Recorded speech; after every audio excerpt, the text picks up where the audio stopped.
do? Shit, like who you what? is? Shit, who I is? You gotta look me up, you find me. Google me, you gonna find out. My name's Jaffer Ali. Look me up at Really Jaff. Do a little bit of everything. I'm your favorite person's nobody. So when businesses need help, when brands need brand doctor, this is who they call. We make something happen. Yeah, see the 2 phones too. Chill. Nah, that's real, bro. Yeah, me and my guy having a great combo. Basically was asking him, I feel like he about to spit something for us, because he really advancing this shit. When it comes down to like, what's the separating factor now? Like, you know what I'm saying? Once you have that foundation built, how do you take it to the next level? Like, and we're out here in California, bro. We see a lot of people with money, and money ain't everything, but it is a lot. You know what I'm saying? And you want to get as much of it as you can while you can. So I'm gonna let my man break it down, like what's really gonna take you to that next level. So yeah, I mean, like Floyd says, you can't do anything without spending money. So obviously money isn't everything. It doesn't make you who you are, but like you got to have it at the end of the day. Right. But for sure, like what you were saying, and being surrounded by this now, especially out here, like you see so much crazy stuff. So a big portion of it, you get it gets diluted, or else too you kind of just get phased out from this stuff. Like the valet at the gym. Like I'm valeting, bro. Like when I'm in Newport, bro, I'm valeting. Like I literally had a whole day and I had to think and reflect because one of my homies was with me from out of town. Yeah. I valeted at the gym in the morning. We go get coffee at Lido in Newport. I valeted over there to get Hearst coffee, and then we go to Spectrum. I valet again. Yeah, and then that's just normal, bro. Yeah, and then like obviously too, like shout out to all the valet people. Like they know me, they cool, say what's up, give them a little, you feel me? Right. But he was like, bro, who are you? Like, what the fuck are you doing, bro? Yeah. So I think there's for sure that aspect of it, but I like the nice life, bro. Like that's why I like the bread. I know I enjoy that stuff. Right. Does it make me for everything that I am? No, but like, who doesn't like nice shit? Yeah. I think an aspect of having that for sure is cool. So you got to be able to. I think it's all in the balance area. Right. Same shit with the people. Same shit with the people you meet. Like you got to be able to like stay within the middle. Whether it's like, okay, you having all the nice stuff, but hey, can you still go thug it? Can you do without it? Can you do this? Can you do that? Yeah. And the same with the other people. Like, hey, if I'm meeting some dude and he's doing like a $50 million deal, versus like, hey, you're still treating that same person the same as you're treating the janitor. Yeah. How do you go about that? But see, a lot of people lose that shit, especially out here. You kind of notice it, like, 100%. Bro, it's like people be acting like assholes, bro, to people who Bro, are for like sure. just day-to-day workers. I'm like, I feel like that's just how you raise someone. I was never taught to like look down upon, you know what I'm saying, people. But at the same time, you hit the nail on the head though. Like, bro, like as someone who just recently started touching a little bit more money, and no way am I rich at all, but it started touching a little bit compared to like not having anything for the majority of my life. Like, bro, yeah, don't ever let nobody tell you that, like, you know what I'm saying, the poverty shit or not having anything is better, bro, because it's a lie, bro. No, it's a lot you better. enjoy the soft life too, bro, like, it's nice. Yeah, feel me? It's nice. $11 matchas, bro, exactly. $11 matcha, bro. It's $138. We would be hard working right now, but we over here politicking. It's nice, bro. Like, take a look around. Like, it's not no Section 8 stuff. Shout out to all my homies still thugging in the SA, but like, enjoy this shit. Like, you working hard for the nice benefits of life, and I think that's the biggest thing too. Is that, hey, money is not gonna make you, but it's gonna expose who you are. It's all the training that came through. Hey, how were you raised? Do you treat people a certain way? Do you really think you like your shit don't stink? At the end of the day, there's some people who get some clout and get some money and start thinking they top of the world and be running game. Yeah. So I think it really exposes who you are initially. It doesn't make you into something, or money doesn't change you or whatever. It really just exposes you. Yeah, that's valid. Also too, I wanted to ask you, because I've been trying to do a better job lately, and me and Cade was talking about this earlier. It's kind of what we're doing right now, just like not like on some forced, like corny way of like networking, but I'm like someone who's always been kind of like introverted, like to myself, like whatever. But I've noticed like the amount of benefits that you get just from striking up conversations, bro, with people is like insane. And even like going out the way to like grab coffee with somebody, pick their brain, see what they know, super beneficial. How has networking served you, especially in areas, you know, like this, and going into that future step of life where it's like a lot of times people are like, it is really just all who you know. You know, have you seen that be like the truth for you as well, or what's your thoughts? I mean, that's a huge part. Like for me personally, everything I have success-wise is all due to the people I keep myself around. Yeah. So that's why, hey, I moved down here. I pay the extra bread to go to Equinox. I pay the extra bread to go here. I pay the extra bread to go there. Facts. That's why, hey, 2 phones, conversation start every time. Watch, protect every time you get stopped for it. Yeah. Tats, car you drive, all this stuff. I figured out at an early age what are going to be conversation starters. Yeah. And how I can get around certain people and sort of assimilate to start making those connections in that sort of areas. Hey, if I'm at Moda Miami and I'm sitting next to some rich dude, this really happened. This dude was like maybe like 60, 65. We both had the same AP on. Yeah. And anyone else might have, I'm not going to talk about it, whatever. I strike up conversation like, oh, how do you like Moda, blah, blah. Have you been to Monterey Car Week? So I have some knowledge of like what's going on. Right. Oh, sick watch, by the way. Dude introduces himself, has a fucking $1 billion tech company. He's out here for the weekend. He new Ferrari F50. It was a red one that was out front. So he's out here. He's like, oh, I'm waiting for my wife. She's in the bathroom. We start conversating. Boom, next thing you know, like I see him at Monterey Car Week that like following year. Yeah. Striking up these conversations. And I think a lot of people get too, I think pride and ego get in the way. For sure, as you go up. Like even some people, just how my man's hit me like, hey, Jack, pull up, we're gonna get some matcha in this politic. Yeah. Some people might just be like, oh, I don't want to DM bro, oh, I don't want to hit bro up. And he might think I'm a fan or whatever. I think if you can put your pride and ego to the side, like the cost of embarrassment is like what's holding your success. A lot of people, hey, I'm too good to be selling this, I'm too good to be doing that, blah, blah. But that's what's holding you back from reaching that next level, you feel me? Yeah. But I think networking for sure is out there. You gotta be out there, you gotta put yourself out there, you gotta be known like you said. TikTok, YouTube, Instagram, whatever, you putting the content everywhere. You gotta play the content. You gotta play the content in. And at the end of the day, like you gotta be known to do business. If I don't put out that, hey, this is what I'm doing and this is what is following from all the results, people aren't gonna know that. Especially in our line of work too. For me, on the firm side, if people don't see the testimonials and see the success and see the stories, why would I want to come work with you? I don't even know you exist, kind of thing. Right. So that's where you got to show like, hey, what's going on?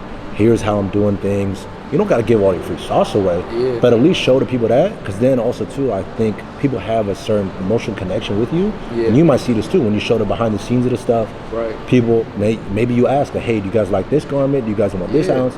And now people feel emotionally tied to that, you feel me, that piece. Right. You drop that piece, they running and grabbing it every time. Yep. So I think that goes hand in hand with the networking and just knowing how to play the game with that. Definitely. I'm preaching right now.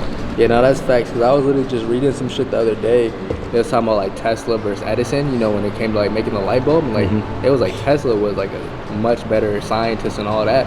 But like he didn't spend no time in public or whatever. He just really focused on his craft, which is great. But when we in school, who do we learn about? We learn about Edison. You know what I'm saying? Even though he wasn't even the one tinkering with shit, he just sponsored the labs. He was talking to all the rich people. You know what I'm saying? He had everybody kind of like the publicity and the media on him. And it's like, it's not, the point of that is not to like steal somebody else's shit, you know, but the point of it is like, you know, you have to position yourself in a way to receive the rewards and the benefits for what you're doing. He didn't even discover a lot of shit, but his name was on the building. He got the credit. Tesla did a lot of shit, but I mean, he died unfortunately like broke and like, you know what I'm saying? Barely anybody remembers him. I think that's like that shows, especially now in 2025, like that really displays like, if you don't got the content and the branding, it's like, I don't know. I think it's everything too, you, bro. And I think especially like you got to simulate to the time. Right. Content's not going anywhere. It's not. People want to be able to understand you, understand your story, see what's going on, and you posting daily stories, or even that's why I think streaming is so big now, is that instant sort of gratification of me getting to see you and your element in all its glory. You can ask a question, they respond right away. Like, So that's building that personal connection more than anything. That's why, hey, I do social media, I post the stories, I do this, I do that, you ask, you interact, you have the communities. So that's where I think it's, you got to be a median in that, where it's, hey, I'm doing my own craft, but hey, I'm also in the mix, I'm known in the space, I'm doing the content, I'm doing all that. But hey, at the same time, you're perfecting your craft, you're putting in your 4 hours of work every morning, whatever it is, and locking in, but it's got to be a mix of both. You can't do one or the other. Yeah. Damn, my man just cooked, bro. Nah, that was real, bro. That was real. We gonna keep politicking. I think that was a crazy 10-minute span, bro. I mean, why don't you tell me more about what's going on with your side on the brand? Just building, bro. I mean, me and Kay, like I said, been running to LA. I've been going to LA like 3 times a week, different menus, but overseas is cool, bro. Like, it's very efficient and convenient when you can order some shit off Alibaba or whatever. and it's like shit just goes to your door, like super convenient. Like I'm in my fucking underwear, I open the door, all my shit's there. You know what I'm saying? Like I'm overly chilling, right? But it's like I'm finding it harder to market because you can't really tell a story as much when it comes completed. You know, For so sure. I think going along and to LA and to these menus and try to take some trips out this summer to Japan, possibly Portugal too, to see some other menus and shit. It's like really being able to showcase that. And like you said, like you hit the nail on the head. Like obviously you got experience in this shit. Like having people tag along, bro. You know what I'm saying? In the journey, I feel like is what's special. And I think that's what's gonna let us really get to that next level, bro. You know what I'm saying? For sure. 'Cause I don't know, like the ads and shit are cool, but we all know like the brands, like there's more new brands every day. Like what's gonna separate you? That cost of acquiring a customer is gonna keep going up. Yeah. The more brands there are, and if you take TikTok away, as of right now, it's like, bro, the cost of getting a customer is going to 100%. skyrocket. And now with more and more people coming in every single time. 100%. So it's like, what's gonna be your angle? Like that's what my thing has been like past couple months. Like, what's your angle in life? What's your angle in business? And I feel like when you have an angle, bro, God will lay down that red carpet for you. 100%. You know what I'm saying? Like there's still gonna be highs and lows, but I feel like it's easy to follow your own path when you got your own angle, you got your own shit. You're not trying to really jock anybody else's shit. Yeah. Like we was talking about even with the courses, like yeah, like that can shorten your learning curve, but at the end of the day, that was his story. Yeah. You know what I'm saying? His story ain't gonna be the same as your story, ain't gonna be the same as my story. Like we all gonna have to get to it differently. Yeah. You know what I'm saying? So I think us being able to really like go to LA, manufacture, showcase it, document it all, get people's opinions, show people like the fabric, the way like every single thing, like be super transparent, and then of course on top of that like the photo shoots and all that shit on the back end plus ads. It's like I think that's really like hidden every corner. You know what I'm saying? There's not a lot of dudes like documenting stuff. Like there's some, especially in the South, like Atlanta dudes, whatever, but there's not a lot of people really like, you know, doing this shit. But like you also said, it costs money, you know what I'm saying, to earn more. You know what I'm saying? Like paying my man a good chunk of change, but the quality and like everything that he's doing even right now is like I couldn't do it by myself. Yeah, and that's what separates you though. Yeah, But that's I'm what willing to pay that. Exactly, you're willing Yeah. to pay that. But a lot of people too, hey, I'm too cheap. You gotta understand that, hey, you gotta pay to play. Yeah. This is what's gonna separate you. Now someone might see your backstory or might see this. Right. Hey, I might resonate with this guy more than I might resonate with someone else. This is why I'm gonna buy his brand over someone else. Right. First, like, hey, another person's brand, I might just see the cool ad. Yeah, that's a cool little piece. But hey, if someone has brand loyalty to you, Right. whatever you put out, you're gonna be green. And I think that's where I've done a good job with that on my own, but also like I credit that to a lot of other people too, that hey, if you build your own name, Kanye's great at this too. Anything you throw out now, you're gonna be crazy breaded out. Yeah, they Adidas. You seen the sued Ye shoes he for- put out? Yeah, but you see they sued last year they sued Ye for $100 million or Oh, some yeah. shit for the marketing. He Yeah. was like, I am the marketing. Yeah, like, he is. there is no the budget. Bro, and then goes- he put out some shoes today, Yeah, released made some two- orthopedics, some crazy made all black 2.5. Pala shit, 2.5. And he's showing the numbers, he's showcasing he that. dropped it the same day. No No, promo, nothing. No, nothing. Yeah. And he just does that. And that's in 2025 he's doing this. And where I realized that was really big was when Kanye was selling Gildan stuff for the Life of Pablo stuff. Yeah. It was like 2016. And at that time, like I was on that clothing brand, I was doing the same Gildan stuff. I know this stuff costs 12 to 15 bucks. Yeah. He was selling those Gildan lawsuits for $100 million. Yeah. Doing a pop-up in New York, LA, whatever. So that's where I seen that, hey, quality, yeah, is one part of it, but the biggest thing is the name. You see that with all the designer, Balenciaga, LV, Dior, like all that. And you see that too from the fashion side. Hey, I could literally make something quality-wise even better, but without the name and the branding and the backstory, all the lore, I can't sell this jacket for 15 bands, 12 bands, 3 bands, whatever. Yeah, that's valid. Yeah, now the perception and the name is everything, and you know I'm willing to go. Like obviously, like the money is important and shit, but I'm willing to invest and really like invest in people and invest in places, and if it takes a little bit longer, but you know I can actually build up a community. You know what I'm saying? Like that's what I'm willing to do, and I feel like that's that's valid right now. But yeah, I think having that branding, bro, is insane. Is insane because I even think like last year, like I really would just stretch so far, pause, because I was the one man doing everything, and it's like kind of got off the content, and it's like I feel like I could feel that in the sales, but I also could feel that just like in people like not being as tapped in. Yeah. Bro, compared to where if you're posting every day, I'm sure like you got the same shit. Like people be DMing you every day, like yo, thank you for helping me with this. Like because you helped me with this, I just bought something from you. Like you know what I'm saying? Yeah. It's just like you're providing value for people, bro, and like people in turn they'll buy from you, they'll rock with you, and I think it's just like this center synergistic thing that just keeps going. You know what I'm saying? And I think that's what makes it special. So that's what really we're trying to run. It's like plotting right now, next 2 months, and then really starting in March, like dropping shit.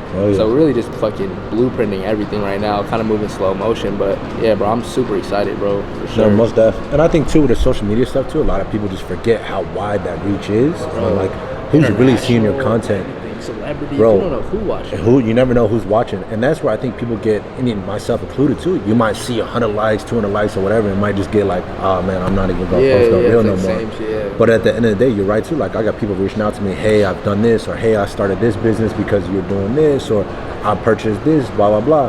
And I think that's where I get that satisfaction that hey, I'm glad that hey, this content is doing something. So it's not only that. But I think more on the business side too, like for you too, and this goes to all clothing brand owners. Like I was thinking about it too, like, hey, I could drop this hoodie, someone could drop the same thing, but what am I really selling?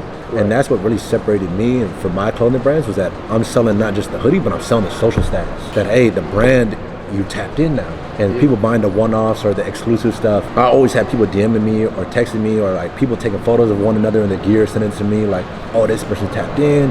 Or people come out to me like, bro, I pulled up at a party, had 10 of the HUDs pull up like, oh, you know Jaff, blah, blah, you wearing the gear, how'd you get that one? This and that. So now people feel not only the sense of community, but also that social status that, hey, I'm exclusive, you feel me in this? So that's where I think for clothing brand owners too, or even any business, sure, it's not just the good you're selling, like, yeah, okay, you might just be selling this matcha, but if it's got the branding on it, like what Community Goods is doing, and you showing that, hey, it's the Community Goods road exclusivity, like, exactly, and you getting it in LA, like, now that's where it's not just the product, because someone else can go make the same matcha. But it's, hey, it's what's the name, the branding behind it, the social status, how do you make someone feel about the product, you feel me? So that's where I think a lot of people overlook that step and just think like, hey, I always got to put out the greatest clothing. Someone else can match the quality. It's more about, hey, the social status you're doing and the branding, the name, all that stuff. No, for sure. I'll end it off on that because I don't know if it was me and Cade or me and EA was talking about the same shit. Like, bro, like you can't really... shout out my man EA real quick. Bro, shout out my man EA. Shout out to EA shout bro, out right EA. now, especially in times like this, for shout sure, bro. That's my bro. But yeah, it's like in today's age, you can't really separate yourself on the actual garment, bro. Like, unless you're maybe like hand stitching the shit yourself in your room, you know, and it's like...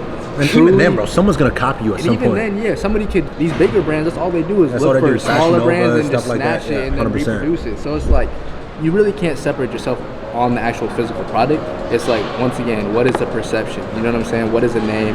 Like, he gave the matcha example. That's perfect. Like, Community Good. Shout out to Community. I was just there 2 days ago. Like, you stood in that line, bro? Nah, I didn't. It was empty. It was empty because of the fires, huh? Low key, yeah. Like, the matcha's cool, bro, but like for them hour-long lines, like shout out to Pedro, the owner, like it's cool. I fuck with it, I respect him. But it ain't that cool, you know what I'm saying? It's like, all marketing. It's all marketing. It's all Nothing's marketing, ever that bro. great, life-changing, blah, blah. You can see that at all the businesses, all the restaurants, whatever. It's all just the marketing. How you make someone feel the experience in it, blah, blah, whatever. And also, too, what's trending. People want to be like everybody else. If I see 100 people post up this new brand, I'm gonna be like, oh, low-key a genius marketing thing. You drive by, you see 100 niggas waiting, you like, damn. And that's where these designer stores took that same. Why do you think they make you stand in line? COVID's done. There's no more masks and all that. Right. They don't need 6 people inside of a store. They make you stand in line because now, hey, if someone drives by, okay, that store is popping. So now, like, oh fuck, I gotta get tapped in. And then now, hey, if you stand in line, say you stand in line for 30 minutes or an hour, you get inside like, damn, I just gotta buy something. I gotta buy something. So that's where like people gotta understand like business is all psychological. It's all like, hey, what resonates with this person? Certain colors will get your mind to certain things, attract to certain things. So definitely understand how the mindset works in terms of like what makes people want to buy, what makes people want to act on certain things, and that's really going to set you up for success. All right, so what were we talking about? We were talking about like, perception and everything? Flashy. Yeah, we're talking about flash versus like perception. Like, do the real like flashy things and materialistic things, does it actually matter, or is it just for like ego? Okay, I think it depends on who you are. Right. And it depends on where you're trying to go. Yeah. For me, obviously I like the nice stuff, but I think everything's a conversation starter. Yeah. Hey, if you want to assimilate or get in touch to top CEOs, blah, blah, you got to walk how they walk, talk how they talk, dress how they dress. You got to look the part. Right. So especially, look at us. Tatted, young, getting right. So they're not you already got strikes against you. So I think it's all about how you present yourself. When I'm going to Pelican Hill, all these nice places. Pelican, shout out. We're about to sign See, Pelican. come on, I'm about to go. that's a spot. Go to Pelican, I'm coming correct. Laura Piana, stuff like that. Hermes slides, blah, blah, whatever. You got to put yourself in the right place to sort of get the game. Because if I'm not coming correct, say I'm talking a certain way or blah, blah, whatever, these audiences are not going to want to talk game. Right. So I think it's a degree of perception and working with what you got. Yeah. And also, too, hey, you might take the gamble on it. I don't recommend this, but when I was 19, bro, like, I was getting some money, blah, blah, I was moving. This is when I was selling hoodies out the dorm room. Like, bro, like, front desk used to hate me. 50 Gildan boxes show up one day. Yeah. I'm putting all this shit in the dorm room, Gildan boxes from top to bottom. Yeah. Bleaching them in the dorm bathroom like I was getting it. And at this time, too, shout out my pops, like, he was telling me about perception and understanding the game and blah, blah. And I had a Dodge Challenger at that time. 22s on it, matte black. I can't even do the Dodge because it's the stereotype. It's the stereotypes, bro. And at that time, like, I was getting pulled over by the ops all the time. Bro, tinted windows, 212s, JL audio on the back, jumping. Yeah. And then my pops, at the time, bro, this is right when the Hellcat dropped. I was like, I'm finna go get that. Yeah. And my pops was like, bro, like, if you really serious about this business, and at that time I was going to U of A and staying at the nicest building with all the other, like, kids. These kids come from elite families, top Canadian shit, Chicago, New York, like, they're all Nepo babies. Yeah. And I'm paying that extra little bread to stay in there because I know I want to be in that mix. Yeah. He was like, hey, why would you want to go get the Hellcat? It's not going to look any different from your car. Yeah. So that's where I was like, all right, what would make sense? Came across the Range Rover. My pops had a few at that time. And I was like, fuck it, I'm going to go get the Range, you feel me? Get a brand new Range. I bought that shit. And at that time, bro, I think I had like 38 bands in my account. Wasn't even no bread like that. And I think I went to go look at it. And there was like a nicer model. And I was like, fuck it, I'm just go get that shit. Right. Went to go get it. It's my first big boy purchase. They wanted 36 bands down. Yeah. And I'm sitting here like, fuck, bro. Like, that's pretty much everything I got. And I was telling my pops, I'm like, bro, like, what if this shit don't work out? Yeah. He was like, bro, you young enough right now. Like, hey, if you fall on your face, you can figure it out. Like, when you get older, you got fam, you got kids, you can't take that risk. Yeah. So he's like, hey, if you really believe in what you're doing and you believe in yourself to really market that, and you think this is really gonna help, then hey, take the gamble. Yeah. So this is where I don't recommend. But I wrote the check for 36 grand. Boom, paid the down payment. I was leasing that shit, or whatever. I was financing it. I think it was like $1,100 a month, and I was like 19. I was like, fuck it, we just gonna ball. But bro, I was out of town. I think I was in Miami at that time at a 10X conference, Grant Cardone, and the Range was getting delivered to my apartment in Arizona. Called up Shotty's like, hey, go pick up the Range. Right. So I had like 4 girls downstairs in the tow truck. The shit was getting delivered. Yeah. Bro, all the girls is attracting obviously all the attention. Crazy, yeah. Bro, so all the girls pulling their phone out, blah, blah. I had the tow truck driver coordinate with one of the girls. More and more people coming, just lining up, Like seeing like, event, what was, bro, yeah. it was going crazy. I seen this shit on Snapchat and other Instagram stories before I even got photos from the tow truck. Yeah. So then everyone's talking like, oh, whose is this, blah, blah, whatever. All the girls was telling everyone it's mine. Fly back to Arizona after being in Miami, and like, everything's going crazy. I got girls coming up to me like, oh, my pops does this. All these other homies coming up like, bro, I'm trying to buy gear now. I'm trying to get with you, blah, blah. Right. And that just opened the door for everything. Because then now people see the affiliation of like, this is where I think brand associating is the greatest thing you can do. Yeah. Say if you always wearing Hermes or some rich homie shit, people are gonna start assuming, like, associating you with that brand. Yeah. So now me having a Range Rover, brand new shit, getting delivered, blah, blah, the whole experience, people really started moving me with these brand associations. Yeah. Now that's where these girls are coming to me, hey, I want you to meet my dad. This girl introduced me to her pops. Pops is Forbes 100 Fortune. Like, yeah, I think he was the number 2 exporter of like athleisure out of Canada.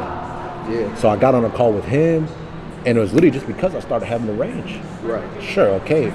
Some of these people might be like, oh, it's materialistic, blah, blah, It's blah. like for clout, but It's the name of the game. At the end of the day, like, if someone already has a lot going on, it's more of a risk for them to like do business with you or put you on if they don't know you're sort of worthy or can understand and can operate in that sort of space. Yeah. But now if little Shotty sees me, oh, this guy's got the Range, he's got the watch, he's got this, he stays here. Right. Now I equalize the playing field. And that was the biggest thing for me, was that I'm not a Nepo baby. I don't come from the same thing that you guys come from. Right. So that's where I have to have stuff to equal the playing field. Yeah. So now, hey, if I have the Range, I have the watch, I'm doing this, I'm doing that, I'm going to Dubai, like, it levels the playing field. So now we're equals.